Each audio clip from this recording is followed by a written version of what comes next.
சிவானந்தம், நான் முன்னுரையில் பார்த்தீங்கன்னா ஒரு விளக்கம் கொடுத்துட்டேன்.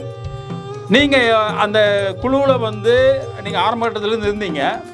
நீங்கள் எல்லாமே ஒரு பெரியாரிஸ்ட்டு. எப்படி நீங்கள் வியாபாரத்தனமாக நீங்கள் இது பண்ணணும்னு எப்படி உங்களுக்கு தோணுச்சு? ஏன் அவங்களோட போய் சேர்ந்தீங்க? என்ன இதோட நோக்கம் என்ன? ஆக்சுவலா வந்துட்டுங்க, இந்த குழு வந்துட்டு ஒரு வாட்ஸ்அப் குழு. இந்த வாட்ஸ்அப் குழு வந்துட்டு ஆரம்பிப்பதாக வந்துட்டு எங்கள் யாருக்குமே சொல்லப்படவில்லை அப்படின்னு அவங்க சொல்லும் போது, நம்மை போன்ற இன்னும் எலக்ட்ரானிக் தொழில்நுட்ப துறையில் வளராத, அந்த அளவிற்கு வளராத, வளர்ச்சி அடைந்து கொண்டிருக்கின்ற நாடுகள் இந்த மெஷின் முழுமையான நம்பகத்தன்மையுடையது அப்படின்னு நம்பிக்கொண்டிருப்பது நம்மை நாமே முட்டாளாக்கி கொள்வதற்கு சமம். அந்த பொறுக்கி அது ஒரு கதையை உருவாகும். என் மீதான ஒரு கதை. அதுக்கான நாங்க வந்து வழக்கு போட்டிருக்கோம். சட்ட ரீதியாக நடவடிக்கை முன்னெடுக்கும். அப்ப இந்த பெரியாரிஸ்ட் சொல்லிக்கிற இந்த நபர்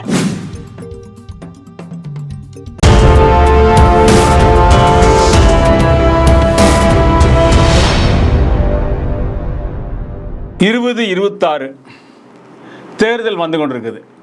தேர்தல்னாலே ஒரு பரபரப்பு. தமிழகத்தில் அரசியல் கட்சிகள் எல்லாம் அவங்க எப்படி ஜெயிக்கிறது, அரசியல் கட்சியோட நோக்கம் என்னென்னு கேட்டால் பதவி பிடிக்கிறது.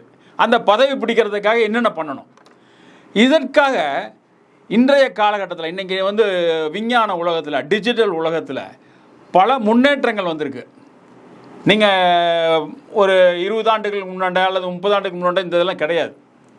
ஏன் நீங்கள் கருணாநிதி இருக்கும் பொழுதோ, ஜெயலலிதா இருக்கும் பொழுதோ, எம்ஜிஆர் இருக்கும் பொழுது கூட இந்த மாதிரிலாம் நம்ம கேட்டது கிடையாது. ஆனால் இப்போ எல்லாம் கேட்குறோம்.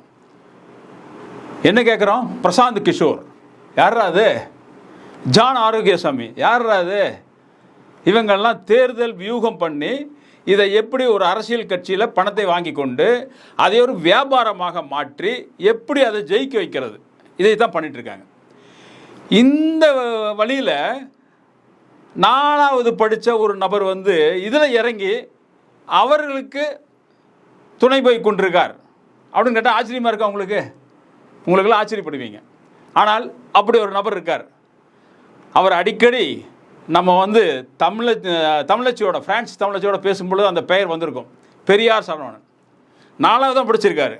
ஆனால் இந்த குழுவுக்குள்ளார, அதாவது ஜான் ஆரோக்கியம் குழுக்குள்ளார இன்றைக்கி அவர் வந்து இருந்து கொண்டு தேர்தல வியூகத்தை வகுத்து கொண்டு இருக்கிறார் அப்படிங்கன்னு கேட்கும் பொழுது எவ்வளவு ஆச்சரியமாக இருக்குது.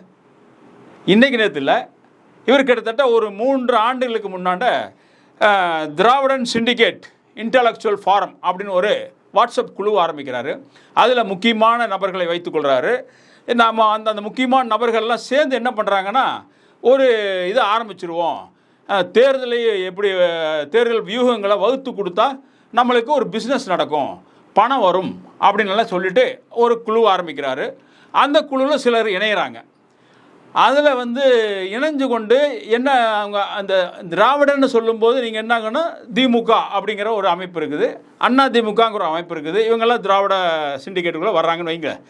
இதில் என்ன பண்ணுறாங்கன்னா, இந்த கட்சிகளை ஜெயிக்க வைக்கிறதுக்கு என்ன பண்ணலாம், இது எப்படி கொண்டு போகலாம் அப்படிங்கிறது வந்து ஓசியில் இல்லை, காசு வாங்கிட்டு, அதாவது வார் ரூம் அப்படின்னு ஒன்று வச்சுக்கிட்டு அதில் வந்து நம்ம எப்படி பண்ணி கொடுக்கலாம், அவங்கள வின் பண்ணி வைக்கிறது எப்படி, அதற்காக காசு நம்ம வாங்கிக்கலாம் அப்படின்ட்டு ஒரு திட்டமிடுறாங்க. இந்த திட்டத்துக்குள்ளார அந்த குழுக்குள்ளார இருந்த முக்கிய நபர்கள், அதனோட தலைமை பொறுப்பு யாருன்னு கேட்டிங்கன்னா அந்த 4வது படித்த பெரியார் சரவணன். அதில் வந்து ஒரு கொஞ்சம் படித்த நபர்கள் அதில் எல்லாம் இருந்திருக்காங்க. அவர்கள் வந்து ஒரு 6 மாதம் அல்லது 1 வருஷம் அதுக்குள்ளேயே அந்த இதுக்குள்ளார பிரச்சனைகள் வருது. என்ன வருதுன்னு கேட்டிங்கன்னா, நினச்சமான பணம் வரல, எந்த கட்சியும் இவங்களை கூப்பிடல.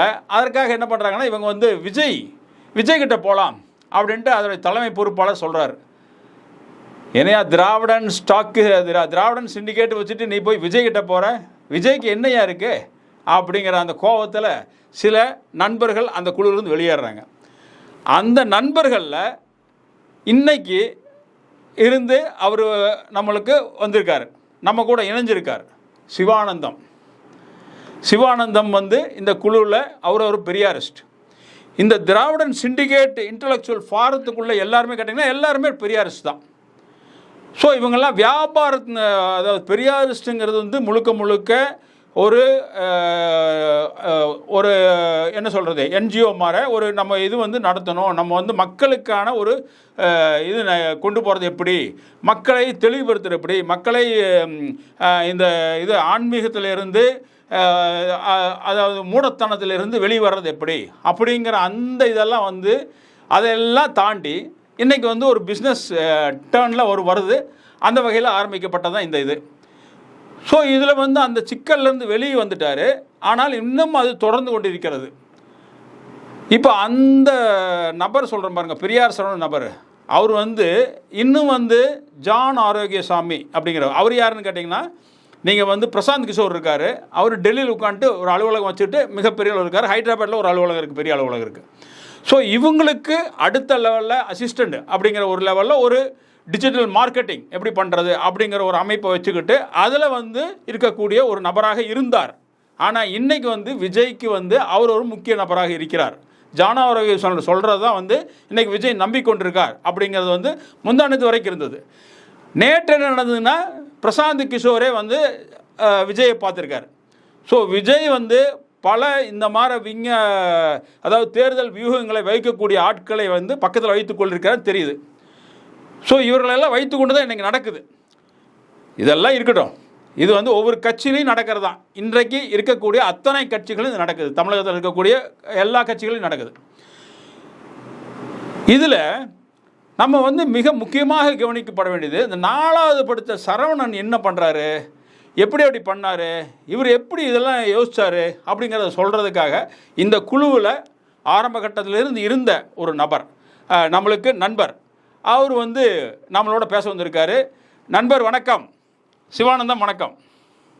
வணக்கம். வணக்கம். நம்மளோட இணைந்து கொள்றதுல வந்து தமிழச்சி இன்றைய காலகட்டத்தில் அந்த நபரை பற்றியும் அவர் எப்படி எப்படி போயிட்டுருக்காரு, என்னென்ன பண்ணிகிட்ருக்காரு, இந்த தேர்தல் வியூகங்களில் எந்த அளவுக்கு அவர் என்ன இதில் ஸ்டாண்டில் இருக்கார் இப்போ அப்படிங்கிறதையும் சொல்கிறதுக்காக தமிழச்சி வந்திருக்காங்க. தமிழச்சி வணக்கம். வணக்கம். முதல்ல சிவானந்தம் கிட்ட சொல்கிறான். சிவானந்தம், நான் முன்னுரையில் பார்த்தீங்கன்னா ஒரு விளக்கம் கொடுத்துட்டேன். நீங்கள் அந்த குழுவில் வந்து நீங்கள் ஆரம்ப கட்டத்திலேருந்து இருந்தீங்க. நீங்கள் எல்லாமே ஒரு பெரியாரிஸ்ட்டு. எப்படி நீங்கள் வியாபாரத்தனமாக நீங்கள் இது பண்ணணும்னு எப்படி உங்களுக்கு தோணுச்சு? ஏன் அவங்களோட போய் சேர்ந்தீங்க? என்ன இதோட நோக்கம் என்ன? ஆக்சுவலா வந்துட்டுங்க, இந்த குழு வந்துட்டு ஒரு வாட்ஸ்அப் குழு. இந்த வாட்ஸ்அப் குழு வந்துட்டு ஆரம்பிப்பதாக வந்துட்டு எங்கள் யாருக்குமே சொல்லப்படவில்லை முதல்லைங்க.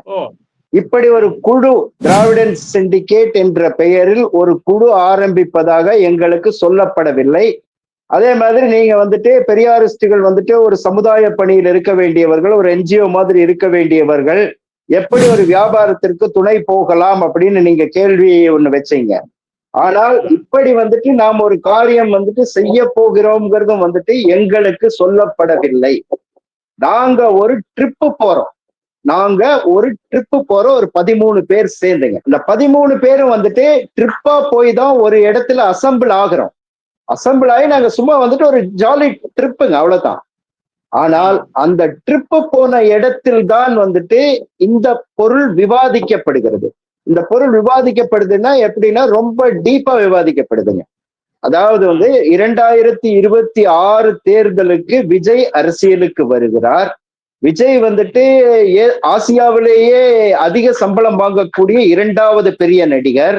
அவர் பெரும்பாலான ஓட்டுக்களை பிரிப்பார் அப்படிங்கிறது வந்துட்டு இவர்கள் கணக்கில். இந்த குழு வந்துட்டு சரவணன் தலைமையில் இயங்கிய குழு, பெரியார் சரவணன் தலைமையில் இயங்கிய குழுங்க. இப்ப எங்களுக்கு இதெல்லாம் தெரியாதுங்க. எங்களுக்கு இந்த விஷயங்கள் எதுவுமே தெரியாது. அப்போ இந்த குழு வந்துட்டு தேர்தலுக்கு பணி செய்வதற்காக உருவாக்கப்பட்ட குழு இல்ல, இந்த குழு உருவாக்கப்படுகிறது அப்படிங்கிறது எங்களுக்கு நாங்க ட்ரிப்பு போன இடத்துலதான் தெரியும்.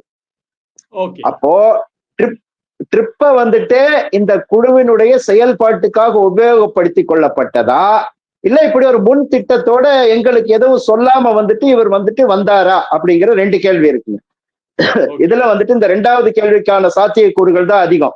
இவரிடம் ஏற்கனவே இப்படி ஒரு திட்டம் இருக்கிறது. ஆனால் அந்த திட்டத்தை நேரடியாக யாரிடமும் சொல்லாமல் ஒரு இடத்தில் எல்லோரும் சேர்ந்து இருக்கும் பொழுது தன்னுடைய திட்டத்தை மறைமுகமாக எங்கள் மீது திணிக்கிறார் அப்படிங்கிறது தான் வந்துட்டு சரியா இருக்கு. அப்ப இதுல என்ன முதல்ல சொல்லப்பட்டதுன்னு கேட்டா, அனைவருமே வந்து பெரியாரிஸ்டுங்க. யாரும் வந்துட்டு வேற மத்தவங்களுக்காக வேலை செய்யறதுக்கு நிச்சயம் துணை போக மாட்டார்கள். விஜய்க்கெல்லாம் வேலை செய்யறதுக்கு துணையே போக மாட்டாங்க. என்ன காரணம்னு கேட்டாங்க, ஏற்கனவே வந்துட்டு நாங்க வந்துட்டு பெரியார் இயக்கங்களும் சரி பெரியாரிஸ்டுகளும் சரி ஏற்கனவே வந்துட்டு ஒரு நபரை வளர்த்து விட்டு இன்றைக்கு அதனுடைய கசப்பான அனுபவங்களை நாங்கள் அனுபவித்துக் கொண்டிருக்கிறோம். அப்போ அதே போல இன்னொரு ஏற்கனவே இந்த நல்ல மாட்டுக்கு ஒரு சூடுன்னு சொல்லுவாங்க இல்லைங்களா, நாங்க ஏற்கனவே சூடுபட்டுட்டோம், மறுபடியும் போய் சூடுபடுறதுக்கு நாங்க யார் முட்டாளா? அப்ப வந்துட்டு நாங்க ட்ரிப் போன இடத்துல இந்த பொருள் விவாதிக்கப்படுது. வருகின்ற தேர்தலில் 2026 சட்டமன்ற தேர்தலில் திமுகவிடம் வார் ரூம் கேட்போம். திமுக வார் ரூம் அமைத்து கொடுக்க வேண்டும். வார் ரூம் அமைத்து கொடுத்ததல்லாமல் மாதம் இவ்வளவு பணம் கொடுக்க வேண்டும் அப்படிங்கிற ஒரு திட்டத்தை திமுகவிடம் வைப்போம். திமுக அதற்கு உடன்பட்டு நமக்கு வார் ரூம் அமைத்து கொடுத்து நமக்கு பணமும் கொடுத்தால் நாம் திமுகவிற்கு வேலை செய்வோம். அப்படி இல்லைன்னா எடப்பாடி பழனிசாமியிடம் பேசுவோம். திமுக தராத பட்சத்தில் அடுத்ததாக நாம் எடப்பாடி பழனிசாமியிடம் பேசுவோம். எடப்பாடி பழனிசாமி ஒத்துக்கொள்ளும் பட்சத்தில் நாம் அண்ணா திமுகவிற்காக தேர்தல் வேலை பார்ப்போம். அதிலும் எங்களுக்கு உடன்பாடு இல்லை. ஆனா எல்லாம் கேட்டுக்கிட்டே இருந்தோம் என்ன சொல்றாங்க அப்படின்னு. அதுவும் நடக்கவில்லை என்றால் 2026 தேர்தலில் விஜய் ஒரு மாபெரும் சக்தியாக உருவெடுப்பார். நாம் விஜய்க்கு வேலை செய்வோம் அப்படிங்கிற ஒரு திட்டம் முன்வைக்கப்பட்டது. அப்போ அந்த திட்டம் முன்வைக்கப்படும் போதுதான் அதற்கு எதிரான குரல்கள் அதிகமா வலித்ததுங்க. விஜய் வந்துட்டு எந்த அடிப்படையில் பெரியாரிய பிடிப்பும் இல்லாத நபர். அவர் முழுக்க சினிமாவில் இருந்தவர். சினிமாவில் நடிப்பில் கூட வந்துட்டு பெரியாரிய கருத்துக்களையோ பெரியாரிய சித்தாந்தங்களையோ பெரியாரிய சிந்தனைகளையோ வந்துட்டு அவர் எங்கேயுமே வெளிப்படுத்தாதவர். அவர் வந்துட்டு எப்படி ஒரு பெரியாரியவாதின்னு இதுவரைக்கும் நம்மளால் அடையாளம் கண்டுகொள்ள முடியல. ஆனால் அவர் பெரியாரை வைத்துத்தான் வருகிறார் அப்படிங்கிறது அப்ப பேசப்பட்டது. ஆனா அவருக்கு அப்ப கட்சி பற்றிய அறிவிப்பே வெளியே வரலைங்க. அப்ப பெரியாரை வைத்துத்தான் முன் வருகிறார்னு பேசப்படும் போது இங்க எங்களுக்கு ஒரு பெரிய சந்தேகம் வந்துச்சுங்க. இப்போ விஜய் வந்துட்டு பெரியாரை வைத்து அரசியலுக்கு வருகிறாரா அல்லது பெரியாரை விஜய் ஏற்றுக்கொள்ள வைத்து வேறு வெளியில் இருக்கக்கூடிய சக்திகளால் விஜய் இயக்கப்பட போகிறார்? இப்ப அதுதான் நடந்துட்டு இருக்கு. இப்ப விஜய் அரசியலுக்கு வரலைங்க. விஜய் வந்துட்டு அரசியலில் விஜய் எப்படி சினிமால நடிச்சிட்டு இருந்தாரோ இப்ப வந்துட்டு அரசியல்ல விஜய் நடிச்சிட்டு இருக்காரு. அவ்வளவுதான். விஜயினுடைய சொந்த எண்ணங்களோ சொந்த முயற்சியோ எதுவும் கிடையாதுங்க. விஜய்க்கு பின்னணியில் இருந்து ஒரு சக்தி விஜயை இயக்கி கொண்டிருக்கிறது. அதுதான் உண்மை. இப்ப நாங்கள் அங்க எதிர்ப்பு குரல் கொடுத்தோம்.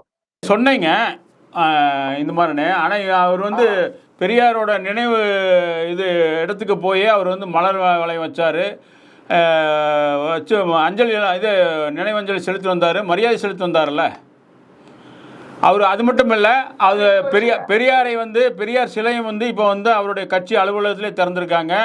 ஒரு 5-6 பேர் அவர் சொல்கிறாரு, என்னோட வழிகாட்டி இவங்கெல்லாம் தான் முன்னோடிகள் அப்படின்னு சொல்லிட்டு அதை சொல்கிறாரு. அதில் பெரியாரும் ஒருத்தர்.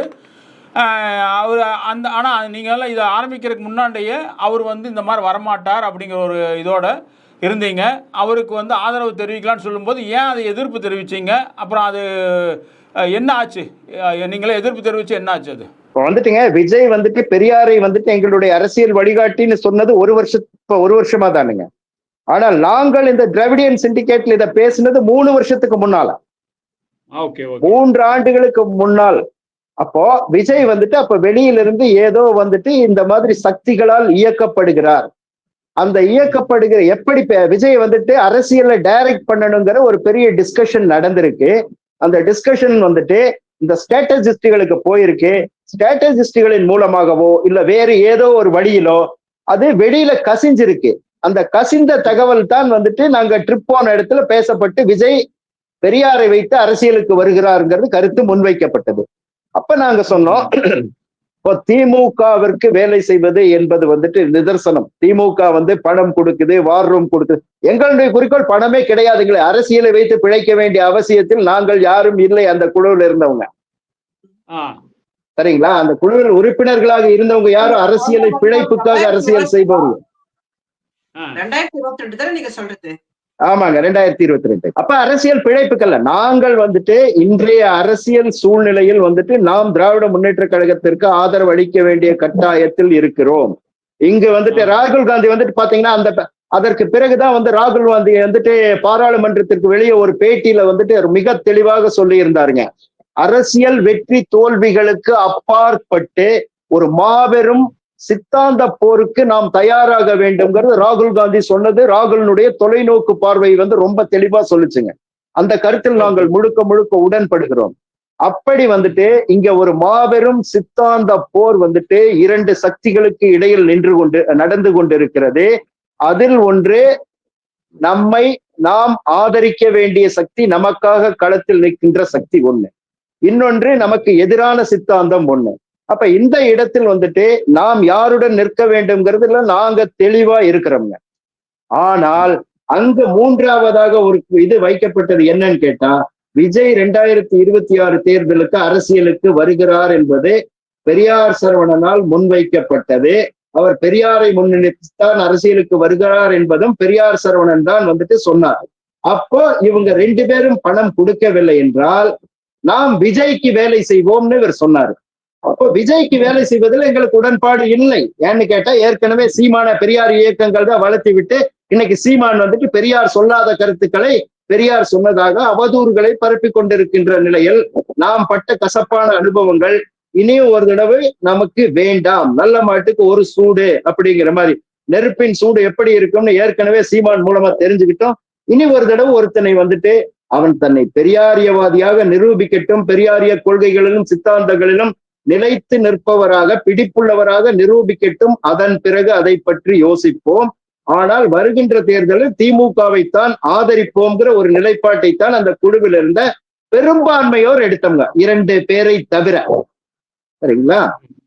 இப்படித்தான் அந்த குழு வந்துட்டு அங்க போனதுக்கு அப்புறம் தான் எங்களுக்கு இப்படி ஒரு ஷாக்கிங் கிடைச்சதுங்க. அப்ப இதுல விஜயை ஆதரிக்க முடியாது. விஜயை எந்த அடிப்படையில் ஆதரிப்பது? விஜய் வந்துட்டு அடிப்படையில் பெரியாரியவாதியோ கொள்கை பிடிப்புள்ள நபரோ கிடையாது. தன்னுடைய சுய லாபங்களுக்காக தன்னுடைய அது நீங்க சொல்லிட்டீங்க, அந்த செய்தி சொன்னீங்க. அவர் வந்து அந்த காலகட்டத்தில் அவர் வந்து எந்த இதுவும் கிடையாது, நடிச்சு கொண்டு இருந்தார், அரசியலுக்கு வர்றதா திட்டம் இருக்குதுன்னு. இப்போ வந்து நீங்களாம் எதிர்ப்பு தெரிவிச்சிங்கல்ல, அதோடைய இது என்ன இம்பாக்ட் என்ன நடந்தது? இல்லைங்க, அதற்கு வந்துட்டுங்க நாங்க வந்து தெளிவான ஒரு விளக்கமும் சொல்கிறோம். விஜய் வந்துட்டு தன்னுடைய சுயலாபங்களுக்காக யார் காலில் வேண்டுமானாலும் விடுவார் அப்படிங்கிறதுக்கு தன்னுடைய ஒரு திரைப்படம் வெளிவராமல் அதுக்கு ஒரு தடை இருக்கும் பொழுது அவர் தனது தந்தையை கூட்டிக் கொண்டு போய் அன்றைய முதலமைச்சர் காலில் சாஷ்டாங்கமாக விழுந்தார். நாளைக்கு இவருக்கு கொள்கையில் எந்த விதத்திலும் நிலைத்து நிற்க மாட்டார், சமரசம் செய்து கொள்ளக்கூடிய நபர் தான் இந்த விஜய் அப்படிங்கிறத சொல்லிட்டு, விஜய்க்கு நாங்கள் வந்துட்டு தேர்தல் பணி செய்வதில் எங்களுக்கு எந்த உடன்பாடும் கிடையாது, செய்ய மாட்டோம் என்று சொன்னோம். அப்பத்தான் வந்துட்டு ஒரு வார்த்தை சொல்லப்பட்டது. இது பெரியார் சரவணனால் சொல்லப்பட்ட வார்த்தை. உங்களை நீங்கள் நல்ல விலைக்கு விற்றுக் கொள்ளுங்கள் என்று சொன்னார் அவர். அப்போ இதற்கு வந்துட்டு முதல்ல நான் எதிர்ப்பு தெரிவிச்சேன். இது வந்துட்டு சரியான பேச்சு கிடையாது. உங்களை நீங்கள் நல்ல விலைக்கு விற்றுக் கொள்ளுங்கள்னு சொல்வது எப்படி ஒரு சரியான பேச்சா இருக்கும்? ஒரு 10 பேர் இருக்கும்போது நாங்க வந்துட்டு பொருளாதார அரசியல் எங்களுக்கு பிழைப்பல்ல முதல்ல. அதை வந்துட்டு இவர் சரியா புரிஞ்சுக்காம அந்த வார்த்தையை வெளியே விட்டுட்டாருங்க. அதுலயே எங்களுக்கு அதில் உடன்பாடு இல்லைங்க. அப்புறம் அந்த குழு வந்துட்டு திராவிடன் சிண்டிகேட் இன்டெலெக்சுவல் ஃபாரம்ங்கிற ஒரு குழுவா இருந்துச்சு. அன்றைய சூழ்நிலையில் வந்துட்டு அன்றைய அரசியல் நிகழ்வுகளில் யார் யாருக்கு எதிர்த்து பேட்டி கொடுக்க வேண்டுமோ அப்படி பேட்டிகளை மட்டும் வந்துட்டு நாங்க யூடியூப் சேனல்ல கொடுத்துட்டு இருந்தோம். ஒரு 2-3 யூடியூப் சேனல்ல கொடுத்துட்டு இருந்தோம். கொடுத்து கொண்டிருக்கும் போது ஒரு குறிப்பிட்ட நபரை இவர் வந்துட்டு ஒரு எடுப்பிடி வேலை செய்யக்கூடிய ரவீந்திரன் துரைசாமியை எதிர்த்து நம்ம எதுக்கு பேட்டி கொடுக்கணும், அதனால அந்த பேட்டி கொடுக்க மாட்டேன் என்று சொல்லிட்டு அந்த பேட்டி கொடுக்கல. அதில் வந்துட்டு ஒரு சிறு முரண் ஏற்பட்டு அதுல வந்துட்டு எனக்கு இது பலவேறு உள்நோக்கங்களோடு எனக்கு சொல்லப்பட்டதாகத்தான் நான் உணர்ந்து கொண்டேன். அதுல பலவேறு அவரே வந்து ஒரு இது அரசியல் ஆய்வாளர்னு போட்டுக்கிறாங்க. இப்போ வந்து அவரை ஒதுக்குறதுக்கு என்ன காரணம்? இவர் ஏன் அதை குறிப்பாக அவரை எதுக்குறாரு? ஏன்னா இப்போ அண்மை காலமாக நீங்கள் ஜான் ஆரோக்கியசாமி வந்து நேரடியாக ரவீந்திரன் துரைசாமியை எதிர்க்கிற மாதிரி செய்திகள்லாம் வருது. ஸோ அதற்காக நேரடியாக இப்போ நேற்று கொடுத்த பேட்டியிலையும் கூட ரவீந்திரன் துரைசாமி எங்களிடத்திலே சொன்னது என்னென்னு கேட்டால், ஜான் ஆரோக்கியசாமி தவறான வழியில் போயிட்டுருக்காரு, அவரை வந்து நேரடியாக நாங்கள் வந்து பார்க்குறக்கு ரெடியாக இருக்கிறோம், நேரடியாக விவாதிக்க வர்றையா அப்படிங்கிற அளவுக்கு இருக்குது, அவங்களுக்குள்ள ஒரு பிரச்சனை போயிட்டுருக்கு. இப்போ வந்து இந்த ஜான் ஆரோக்கியசாமி தான் இந்த பெரியார் சரவணனை இயக்குனாரா இதுக்கெல்லாம்? இல்ல, ஜான் ஆரோக்கியசாமி கிட்ட பெரியார் சரவணன் வேலை செஞ்சுட்டு இருக்காரு. ஜான் ஆரோக்கியசாமி ஒரு நிறுவனம் வைத்திருக்கிறார், அந்த நிறுவனத்தில் பெரியார் சரவணன் வேலை செய்து கொண்டிருப்பதாகத்தான் அவர் எங்களிடம் சொன்னாருங்க. ஓ, அப்ப இருந்தே இருக்காரு, அப்ப முதல்ல இருந்தே இருக்காரு, நீங்க அந்த அந்த காலகட்டத்தில இருந்தே அவர் இருக்காரு. ஆமா ஆமா இருக்கிறார். அதே மாதிரி இந்த இடத்துல இன்னொரு விஷயத்தை வந்துட்டு நான் தெளிவு பண்ண விரும்புறேங்க. அதாவது இந்த அரசியல் யூக வகுப்பாளர்கள்னு சொல்லக்கூடிய இவங்க எல்லாமே வந்துட்டு தங்களை ஒரு பெரிய பிம்பமாக கட்டமைத்து வைத்திருக்கிறார்களே தவிர, இந்த அரசியல் வியூக வகுப்பாளர்களின் வேலை மட்டும் வந்துட்டு பழக்கம் கிடையாதுங்க. அப்போ அப்படி பழகித்தான் வந்துட்டு பழகினதுலதான் வந்துட்டு நாங்க டூர் போனோமே ஒழிய, அதற்கு முன்னால் பெரியார் சரவணனை பற்றி நான் அரசல் புரசலாக எனக்கு வந்த செய்திகள் தவிர வேறு எதுவும் பெரியார் சரவணனை பற்றி எனக்கு தெரியாது. அந்த நேரத்துல அதை நான் பெரிதாகவும் எடுத்துக்க முடியாத என்னுடைய சொந்த சூழ்நிலைகள் சில இருந்துச்சு. அதனால வந்துட்டு அதுக்குள்ள என்னால டீப்பா போக முடியலைங்க. மேலோட்டமாக மட்டும் தெரிந்து கொண்டேங்க, அவ்வளவுதானுங்க. ஆனால் மொத்தமே இவரோட ஒரு 3 ஆண்டுகள் தான் பழக்கம்ங்க. ஆனால் இந்த யூக வகுப்பாளர்கள்னு சொல்லிட்டு இப்படி ஒரு பிம்பத்தை கட்டமைத்து வைத்திருக்கிறாங்க பாத்தீங்களா, இதற்கு பின்னால் வந்துட்டு என்னன்னு கேட்டீங்கன்னா, அடிப்படையில் வலுவான கட்சிகளான திமுகவோ அண்ணா திமுகவோ தான் தமிழ்நாட்டில் ஆட்சிக்கு வர முடியும். ஆனால் இவங்க வந்துட்டு இன்றைக்கு விஜய்க்கு ஏன் வேலை செய்யறாங்க அப்படின்னு கேட்டீங்கன்னா, விஜயிடம் இருந்து விஜய் நாளைக்கு ஆட்சிக்கு வர்றாரு, வரல, டெபாசிட் கிடைக்கல, அதெல்லாம் பிரச்சனை இல்லை. இவர்களுக்கு மொத்தமாக ஒரு தொகை கிடைக்கும். பணத்திற்காக இவங்க ஒரே டைம்ல ரெண்டு பேருக்கு வேலை செய்வாங்க. எப்படின்னு கேட்டீங்கன்னா, இப்போ இவர் வந்து விஜய்க்கு வேலை செய்வதாக சொல்லப்படுகிறது, ஆனால் திரைமறைவில் இன்னொரு கட்சிக்கும் வேலை செய்வார் இவருங்க. அப்போ இவருடைய நேர்மை எப்படி இருக்கும்? இந்த யூக வகுப்பாளர்களுடைய நேர்மை எப்படி இருக்குங்க? யூக வகுப்பாளர்கள் அடிப்படையில் நேர்மையற்றவர்கள். எனக்கு புரிஞ்சது. அது உள்ளுக்குள்ளே போய் இன்னும் நம்ம நிறைய ஆய்வு செய்வோம், அது வந்து வெளியே கொண்டு வருவோம் ஒவ்வொன்றும். ஆல்ரெடி நீங்கள் வந்து வட இந்திய ஊடகங்கள் இது போல் பல சொல்லியிருக்காங்க, டிபேட் நடந்திருக்கு, அதில் வெளியே சிலதெல்லாம் வந்து என்ன நடந்திருக்கு, ஏன் இவங்க தோத்தாங்க அப்படிங்கிறதெல்லாம் பெரிய கான்ட்ரவர்சி இருக்குது. இப்போது நம்ம அந்த பெரியார் சரவணன் இன்னும் அவரோட ஜான் ஆரோக்கியசாமியோட தான் பணி செஞ்சுட்டு கொண்டு இருக்காரா? அவர் என்ன பொசிஷன் இருக்காரு? இல்ல, இப்ப அவர்கிட்ட தான் வேலை செஞ்சுட்டு இருக்காருங்க. அவர் என்ன பொசிஷன் எல்லாம் எங்களுக்கு தெரியாதுங்க. ஜான் ஆரோக்கியசாமிகிட்ட அவர் வந்துட்டு வேலை செய்து கொண்டு இருக்கிறார். அவருடைய அங்க என்ன பொசிஷன்ங்கிறதெல்லாம் தெரியாதுங்க. ஆனால் அவர் சொல்லிக் கொள்கிறார் டிஜிட்டல். அவர் வந்துட்டு அவர் ஒரு பொசிஷன், ஒரு மிகப்பெரிய பொசிஷனை சொல்லிட்டு இருக்காருங்க அவர்கிட்ட. ஆனா அதில் வந்துட்டு எங்களுக்கு உடன்பாடு இல்லைங்க. அவர் ஏதோ அவருக்கு சொல்லிக்கிறாரு, ஓகே, ஆனா எங்களுக்கு தெரியாது, அதுல நம்பிக்கை இல்லைங்க, அவ்வளவு நம்பிக்கை இல்லை. இப்போ தமிழச்சி, நீங்கள் இப்போ ஆரம்ப கட்டத்தில் இந்த பெரியார் சரவணன் என்னென்ன பண்ணார், எப்படி பண்ணார், இந்த அதுவும் இந்த திராவிடன் சிண்டிகேட் இன்டலெக்சுவல் ஃபாரத்தில் வந்து ஒரு 13 பேர் இருக்கக்கூடிய குழுவை வந்துட்டு ஒருங்கிணைத்து அதன் மூலம் ஒரு செயல் திட்டத்தை வைக்கிறோம்ங்கிறத வந்துட்டு இந்த 13 பேருக்கும் சொல்லாமல் ஒரு ட்ரிப்பு போவதாக சொல்லி அங்க கூட்டிட்டு போய் அங்க இவருடைய திட்டங்களை எங்கள் மீது திணிப்பதுங்கிறது வந்துட்டு அது வந்துட்டு ஒரு தவறான நடவடிக்கை. அதனால வந்துட்டு இந்த டிரான்ஸ்பரன்சிங்கிறது வந்துட்டு கிடையாதுங்க. அப்ப இதை வந்துட்டு முதலிலேயே வந்துட்டு நாம் போகக்கூடிய ட்ரிப்ல வந்துட்டு இதைத்தான் விவாதிக்க போகிறோம் என்று சொல்லி இருந்தால் இந்த 13 பேர் அங்க போயிருக்க மாட்டாங்க. அப்போ இதை வந்துட்டு மறைத்து ஒரு ட்ரிப்பா கூட்டி கொண்டு போய் அங்க போய் இந்த திட்டம் எங்கள் தலையில் வைக்கப்பட்டது. ஆனால் அதை நாங்க அங்கேயே ஏற்கல, மறுத்துட்டோம். நீங்க நல்ல வேளை நீங்க ஆண்களாக இருந்திருக்கீங்க. தமிழ் இருங்க தோழர், நீங்க எதை எங்க கொண்டு போய் லிங்க் பண்றீங்க? பெரியார் சுத்தி பார்த்தா வாட்ஸ்அப் குழுவும் அடுத்தது வந்து டூர் ப்ரோக்ராம் தான் நிறைய விஷயம் நடக்குதுன்னு தெரியுது இப்போ. சரி, நீங்க சொல்லுங்க, நான் கேட்ட கேள்விக்கு நீங்க சொல்லுங்க. தமிழ் டிஜிட்டல் உலகத்துல உலகம் முழுவதுமே பாத்தீங்கன்னா ஐரோப்பா, அமெரிக்கா போன்ற நாடுகளில் சமூக ஊடகங்கள் வாயிலாக எதிர்க்கட்சிகள் மீது தாக்குதல் கொடுப்பது அல்லது ஆளும் கட்சிகள் எதிர்க்கட்சியை விமர்சனத்துக்கு உட்படுத்துவது அப்படியான ஒரு சிஸ்டம் வந்து 2000 வருடங்கள்ல வந்து நடக்க ஆரம்பிச்சு. அதுக்கு முன்னாடி இப்ப சற்று முன்பு நம்ம தோழர் சிவானந்தம் சொன்ன மாதிரி டிஜிட்டல் உலகத்துல தேர்தல் கணிப்புலாம் வந்து நடக்கல. தேர்தல் களம் சொல்லிட்டு எல்லாமே வந்து வெளிப்படையாக விவாதத்துக்கு உட்படுத்துவது எல்லாமே ஐரோப்பியா, அமெரிக்கா போன்ற நாடுகள் நடந்த விவகாரங்கள் இந்தியாவுல ஊடுருவ வைக்கிறதுக்கு காரணம் வந்து ஓட்டு மஷின் இருக்கு இல்லையா? இந்தியர்கள் நம்புறாங்க இந்த ஓட்டு மஷின் மூலியமா நாம தான் நம் நாட்டு பிரதமரை தேர்ந்தெடுக்கிறோம் நம்புறாங்க. அதுவே வந்து ரொம்ப புரட்டான ஒரு விஷயம். இப்ப பிரான்ஸ்ல வந்து பாத்தீங்கன்னாக்கா ஓட்டு பாக்ஸ்ல வந்து இன்றும் வந்து தாழ்முறையில போடுற முறைதான் இருக்கு. ஒரு வளர்ந்த நாட்டுல தாழ்முறை வந்து ஓட்டு இது வந்து தாள் எடுத்து பாக்ஸ்ல போடுறாங்க இல்லையா? அந்த முறை இருக்கிற நாட்டுல அப்படின்னு அவங்க சொல்லும் போது நம்மை போன்ற இன்னும் எலக்ட்ரானிக் தொழில்நுட்ப துறையில் வளராத, அந்த அளவிற்கு வளராத, வளர்ச்சி அடைந்து கொண்டிருக்கின்ற நாடுகள் இந்த மெஷின் முழுமையான நம்பகத்தன்மையுடையது அப்படின்னு நம்பிக்கொண்டிருப்பது நம்மை நாமே முட்டாளாக்கி கொள்வதற்கு சமம். ஆக எலக்ட்ரானிக் ஓட்டிங் மெஷின்கள் வந்து நம்பகத்தன்மை அற்றவைங்கிறதுக்கு ஜப்பான் அந்த மெஷினை தயாரிக்கக்கூடிய ஜப்பானே உபயோகிப்பதில்லைங்கிறது ஒரு உதாரணம். ஓகே, இப்ப வந்து ஏன் அது இந்தியாவுல ஓட்டு மெஷின் உபயோகப்படுத்தப்படுதுன்றது வந்து ரொம்ப இம்பார்ட்டன்டான ஒரு உலகளாவிய வணிக அரசியல் இருக்கு அதுக்குள்ள.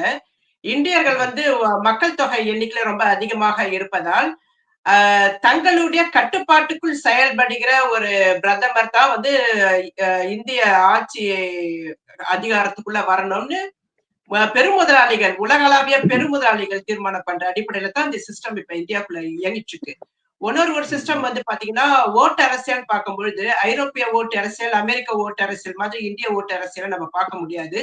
ஓட்டுக்கள் வந்து சாதிய ரீதியாகவும் கூட வேட்பாளர்கள் நிறுத்தப்படுவார்கள். சாதிய ரீதியான ஓட்டுகள் கள நிறவங்கள வேலை மாதிரியாக இருக்கும். ஆக இந்த மஷின் மூலியமாக இந்திய கனிம வளங்களை நம்மளுடைய கண்ட்ரோலுக்குள்ள எடுத்துட்டு வரணும்னா நாம சொல்றது கேட்கிற ஒரு நபர் தான் சில பேச்சாளர்களை யூடியூப் சேனலுக்கு வந்து பேச அனுப்புறாங்க.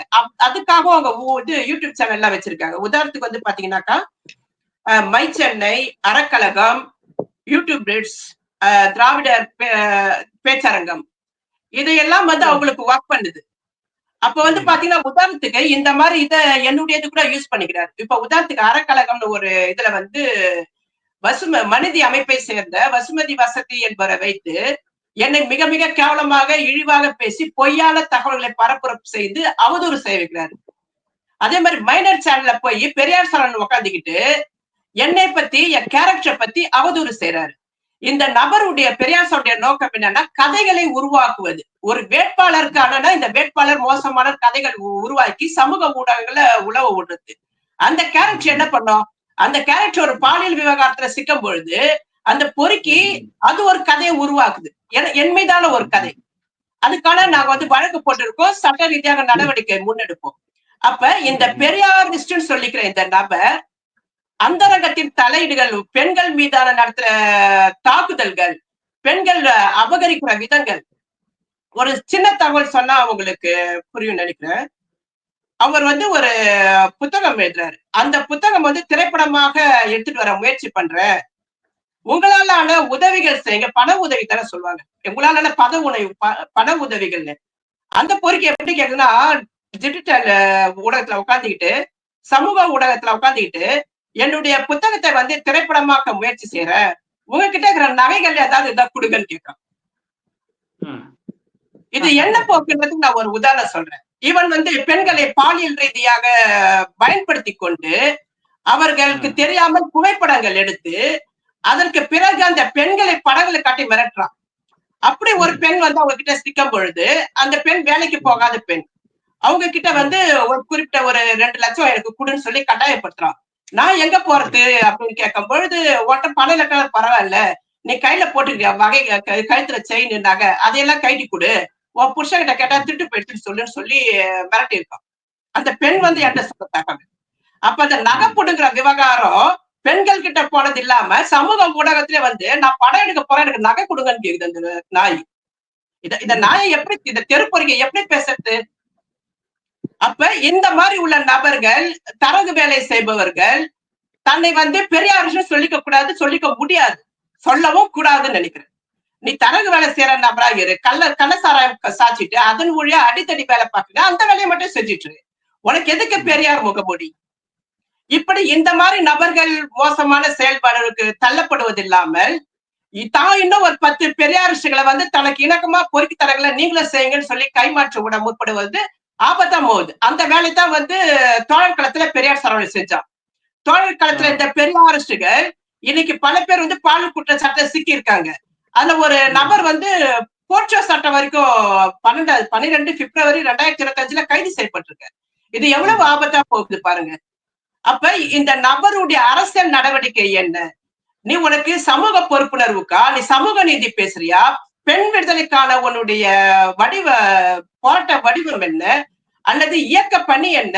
எந்த பின்புலமே இல்லை. உனக்கு எதுக்கு பெரியார் அமைப்பு, பெரியார் இயக்கம், கருப்பு சட்டை, இதையெல்லாம் வந்து முன்னோக்கி பேசினாதான் அவனுக்கு ஜான் ஆரோக்கியசாமி போன்றவர்கள் வாய்ப்பு கொடுப்பார்கள். இவர்கள் அரசியல் தெரிந்த நபர், இவர்கள்கிட்ட நம்ம இது வாய்ப்புகளை கொடுப்போம்னு நினைக்கிறாங்க. ஏன்னா 2020 தமிழக வாழ்வு உரிமை கட்சியின் செயல்பாடுலாம் இருக்கும் பொழுது அவருக்கு ஒரு மாத வருமானம் கிடைச்சிட்டு இருந்தது. 2வது அவர் அடித்தடி வேலையில தொடர்ந்து இயங்கிட்டு இருக்க ஒரு நபர். எல்லா வகையிலும் வந்து பணம் வாங்கறதுல வந்து சளைக்காம செய்வான். எவ்வளவு பணம் பணம் தோழர்கிட்டயும் போய் எனக்கு பொருளாதார நெருக்கடி, எனக்கு பணம் கொடுங்கன்னு சொல்லிட்டு அந்த பணத்தை திருப்பி கேட்டா கூட நான் உங்களுக்கு திருப்பி கொடுக்குறேன்னு சொல்லலையான்னு சொல்லிட்டு போயிட்டு இருப்போம். அப்ப இந்த மாதிரி பொறுக்கிகள் அம்பலப்படுத்தப்பட வேண்டியவர்கள் சமூக ஊடகங்களில் இவர்கள் முன்னெடுக்கிற அமைப்புகள் ரீதியாக ஊடுருவி பொதுமக்களின் பணத்தை அபகரிப்பது, ஓட்டு அரசியலில் வந்து திருட்டுத்தனம் செய்வது, இதையெல்லாம் இன்று சமகாலத்தில் நம்ம முக்கியமாக அம்பலப்படுத்தப்பட வேண்டியதாக இருக்கு. இல்லை, இப்போ நீங்கள் இன்னைக்கு நடந்த இந்த இதில் நம்ம என்ன தெரிஞ்சுக்கிறோன்னா, பெரியாரை வைத்துக்கொண்டு பெரியாருக்கு பின்புலமாக மறைந்திருந்து அவருடைய பெயரை பயன்படுத்தி எல்லா வகையிலும் மக்களை வந்து ஒரு ஏமாற்றுத்தனத்தை, மக்களை ஏமாற்றுறது எப்படி, அது வந்து தேர்தல் வியூகத்திலையும் சரி அல்லது வந்து பணத்துலையும் சரி, பெண்களையும் சரி, பெண்களிடத்தில் எப்படி அவங்களோட வந்து பாலியல் தொல்லைக்கு உட்படுத்துறது, அவங்களை எப்படி இது பண்ணுறதுங்கிறது பல செய்திகளை நீங்கள் சொல்லியிருக்கீங்க. இதெல்லாம் வந்து இதை பயன்படுத்தி கொண்டு பல பெரியாருக்கு பின்னாடி இருந்து எல்லாமே பண்ணி கொண்டு இருக்காங்கிறது செய்திகள். இவர்கள் மட்டும் கிடையாது, இடைத்தரகர்கள் கூட பெரியார் தேவைப்படுதுன்னா ஓட்டு அரசியல் இருக்கிற அரசியல் கட்சிகள் கூட பெரியார் தேவைப்படுது. இன்று வந்து விஜய் பெரியார் தூக்கிட்டு வர்றாரு. அப்ப ஒட்டுமொத்த கோபமும் பெரியார் மேல திரும்புது. இந்த தமிழ் தேசியவாதிகள் பெரியாரை கடுமையாக விமர்சனம் பண்ணதுக்கு காரணம் என்ன? ஓரளவுக்கு விஜய் அரசியலுக்கு வரும்போது ஆதரிச்ச சீமான் விஜய் வந்து பெரியாரையும் அம்பேத்கரையும் முன்னிறுத்துறாரு போது கோபம் வருது. லாரில் அடிபட்டு செத்துற போறடா அப்படின்ட்டு எல்லாம் கடுமையா பேச ஆரம்பிச்சிருந்தாரு. நம்ம 2 விதமா பார்க்கணும். இருவரும் ஒருவரால் அனுப்பப்பட்ட நபர்கள் தான், பிரதிகள் தான். இவர்களும் வேற ஒரு நபர்களுக்காக வேலை செய்யற நபர்கள் தான். இதை வந்து தமிழக மக்கள் எப்படி அணுகணும் பொழுது நம்ம தோழர் சொல்றாரு, திராவிட ஓட்டு திராவிட அரசியல் கட்சிகளை தாண்டி வேற ஏதோ உள்ள வரக்கூடாது என்றார். நான் என்ன சொல்றேன்னா, திராவிட கட்சிகள் சரியான ஆதரவு நிலைப்பாட்டு இருந்தா, சரியான நிலைப்பாடு அரசியல் செய்பவர்களாக இருந்தா நாம ஆதரிக்கலாம். மாற்று கட்சிகளும் ஏதோ உருவாக்க முடியாது, உருவாக்கும் விட மாட்டார்கள் யாருமே. அப்ப இருக்கிற அமைப்புல இருந்தே, இந்த கட்டமைப்புல இருந்தே எது இதுக்கு இது பரவாயில்லை என்ற ரேஞ்சில ஒரு அரசியலை பார்க்க ஆரம்பிப்பது இல்ல. அது வந்து நீங்க சொல்றது வந்து இல்லை, நீங்கள் சொல்கிறது அரசியல் ரீதியாக தேர்ந்தெடுக்கப்பட போகிறது எல்லாமே வந்து அது வந்து மக்கள் தீர்மானிக்கணும். மக்களிடத்துல முதல்ல போய் உண்மையான செய்திகள் சேரணுங்க. என்ன நடக்குதுன்னு தெரியறதில்ல. அதெல்லாம் தெரிந்து மக்கள் தெளிவாக இருந்தால்தான் இதுக்கான ஒரு நல்ல தீர்வு வரும். இப்போ நீங்கள் வெண்கத்திய நாடுகளில் நீங்கள் இருக்கிற ஃப்ரான்ஸு, அங்கே இருக்கிற மக்களை ஏமாற்ற முடியாது. ஏன்னா அங்கே வந்து என்ன நடக்குது, எப்படி நடக்குது, எல்லா விஷயங்களும் வெளிவருது, எல்லா விஷயங்களும் மக்களிடத்தில் போய் சேருது. இங்கே மக்களிடத்தில் செய்திகளே போகிறதில்லை. அதுதான் மிகப்பெரிய ஒரு குறைபாடு. இந்த குறைபாடை பயன்படுத்தி கொண்டு இந்த மாதிரி வந்து ஒரு பெரியாரை பின்புலமாக வைத்துக்கொண்டு, பெரியாரை முன்னிறுத்தி இவர்கள் பின்புலமாக இருந்து கொண்டு பல செய்திகள், பல ஏமாற்று வேலைகள் நடந்து கொண்டிருப்பது வெட்ட வெளிச்சமாக தெரிகிறது. 2021 திமுக தேர்தல்ல இறங்கும் பொழுது 200 யூடியூப் சேனல்ல வந்து கூட்டி பேசினாங்க. பேசி அவங்களுக்கு ஆதரவாக செயல்பட வச்சாங்க. அதே மாதிரி அதிமுகவுக்கு சேனல்ஸ் இருக்கு. பெரியார் இயக்கங்களுக்குன்னு கொஞ்சம் சொற்பளவுல இருக்கு. நாம் தமிழர் கட்சிகளுக்கு ரொம்ப அதிகமா இருக்கு. இளைஞர்கள் வந்து அதிகமா வந்து யூடியூப் சேனல்ல சமூக ஊடகங்கள்ல பயணிக்கிறாங்க. பெரியார் சமூகத்துக்கு பேசுறதுக்காக ஒரு யூடியூப் சேனல்லாம் ஒரு 10 கிட்ட இருக்குதுன்னா நீங்க யோசிச்சு பாருங்களா. அப்ப இந்த 10 சேனல்களை தமிழச்சியை பத்தி போலியா பேச வைங்க. 2வது திமுக ஐடி மின் எல்லாருமே வந்து என்ன பண்ணுவாங்கன்னா, எதையெல்லாம் நம்மளுக்கு எதிராக பேசுறாங்களோ அந்த பேஸ்புக் ஐடி எல்லாம் முடக்குவாங்க. அப்ப 2020 வந்து நான் பேச ஆரம்பிக்கும் பொழுது லூலு விவகாரத்துல திமுக மீதுலாம் கடுமையா விமர்சனம் பண்ண பொழுது 27 லட்சம் பேர் இருந்தாங்க. அது வந்து எல்லாரும் சேர்ந்து ரிப்போர்ட் அடிச்சாங்க. விசிகாவை சேர்ந்த ஒரு மாவட்ட செயலாளர் வெளிப்படையாவே சொல்றாரு, தமிழ்ச்சி பேஜ வந்து ரிப்போர்ட் அடிங்கன்னு. அப்ப மாற்று விமர்சனத்தை ஏத்துக்க முடியாதவங்களா இருக்காங்க அரசியல் கட்சிகள். அதுக்காகவும் எதிர்வினை நடக்குது. இன்னொரு பக்கம் பாத்தீங்கன்னாக்கா பெரியார் இயக்கங்கள் நான் வந்து RSSக்கு இந்த பாலியல் விவகாரம் கையில எடுத்ததுல இருந்து எனக்கு ஒரு முத்திரை வந்து பெரியார் சொன்னால் திட்டமிட்டு கொடுக்கப்பட்டது. அப்போ அவன் வந்து யூஸ் பண்ற வார்த்தைகள் திராவிடர், பெரியார் இந்த மாதிரி இதுல தான் எல்லா வகையிலும் யூஸ் பண்ணிட்டு இருப்பான். அப்ப நான் லூலு விவகாரம் குறித்து பேசும்பொழுது திராவிடத்தை வேறறுக்க துடித்த காமவெறி கோடாரி காம்புன்ட்டு தலைப்பு போட்டு பேசுறாரு. பாலியல் விவகாரத்தை எப்படி எல்லாம் திசை மாற்றம் செய்கிறார். அப்ப இந்த இடத்துல தான் நான் என்ன சொல்ல வரேன்னாக்கா, இவர் வந்து அரசியல் நிகழ்வுல கூட பாத்தீங்கன்னாக்கா சமூக ஊடகங்களை எல்லாருமே அவதூறு செய்யறாங்க. இப்ப சிவானந்தம் உங்களுடைய யூடியூப் சேனல்ல தான் சில பெரியாரியவாதிகள் குறித்து சில விமர்சனம் வைக்கும் பொழுது இப்ப அவரை தாக்கி சமூக ஊடகங்கள்ல 4-5 ஃபேக் ஐடி வந்து பேசிட்டு இருக்கு. அப்ப இவருடைய நோக்கம் என்ன? தனக்கு எதிராக பேசுறவங்க ஃபேக் ஐடியில வந்து அநாகரிகமா பேசுவேன், அசிங்கமா பேசுவேன். இதை வந்து அம்பலப்படுத்துறது எப்படின்றது வந்து நாம இந்த மாதிரி வடிவங்களில் செயல்படுகிறான்றது வந்து மக்களுக்கு முன்பு பேச வேண்டியதா இருக்கு.